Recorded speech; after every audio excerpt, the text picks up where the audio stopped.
Aquarius. This is your reading for the next 2 weeks of the March 2026, no? Tapos na yung Mercury retrograde, medyo relax tayo for 2 weeks, medyo mag-meditate tayo for the April, yung April pack yun. So, ito nga, let's start with your reading. No, medyo pagod yung puso mo, no? Mukhang kailangan magpahinga ka physically din. So sobrang dami ng mga responsibilidad na dumadating sa iyo. Marami kang problema na kailangan mong solusyonan. So although naghahanap ka rin ng pagmamahal para sa sarili mo, kasi napapagod ka na, wala bang magpaparamdam sa akin ng pag-ibig, kasi napapagod na ako.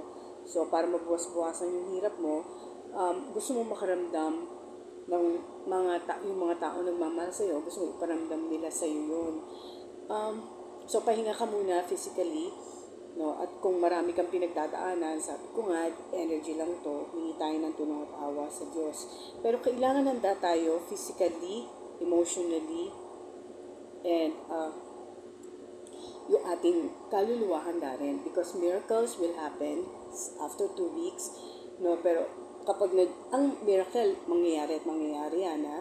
So kung hindi tayo handa, di ba, body, soul, and spirit, lalampas yun, hindi natin makukuha yung miracle. So huwag mag-alala sa yung financial, medyo parang namumroblema ngayon na baka naubusan, pero marerefill nyo yan.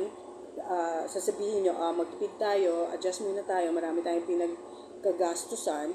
So itong mga susunod na araw, maayos yan, matitipid nyo yan, tapos marerefill nyo ulit yung financial, mga pangailangan yung financial, mababawi nyo rin yon. Tipid nga lang ngayon. Sa inyong sa iyong career, no, iwasan mo yung mga tao na mahilig magkapag-argumento, kasi hindi yan magpapatalo. So iwasan mo sila, huwag mo muna magpakita sa kanila, kasi pag susunod na magpakita ka after 2 weeks, ganun, wala na yan. Hindi ka na nila argumentuhin. Titigilan na nila yung pakikipagtalo sa'yo. Meron na sila laging gusto i-prove. No? Sumasama lang ang loob mo eh.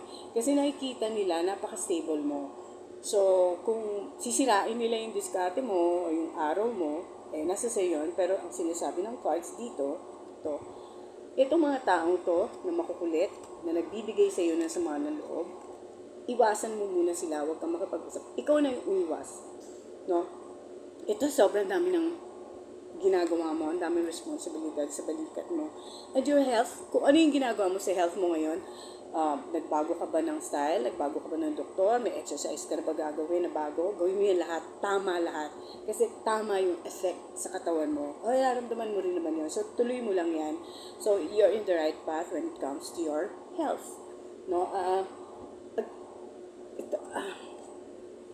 Sa ngayon,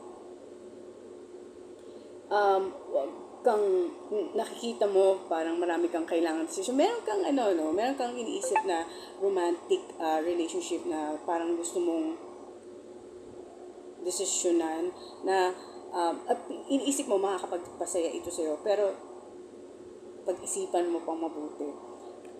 Ito yung mga opportunities na emotionally nawala ba sa iyo ito ng mga panahon na yun, at sa palagay mo, panahon na para pasahin mo rin yung sarili mo. Kasi ang daming responsibilidad na nakakatang sa'yo. Pero alam mo na pag nabawasan yung responsibilidad na yan, aayos lahat. Kaya mo yun gawin. Kaya mo i-adjust yan.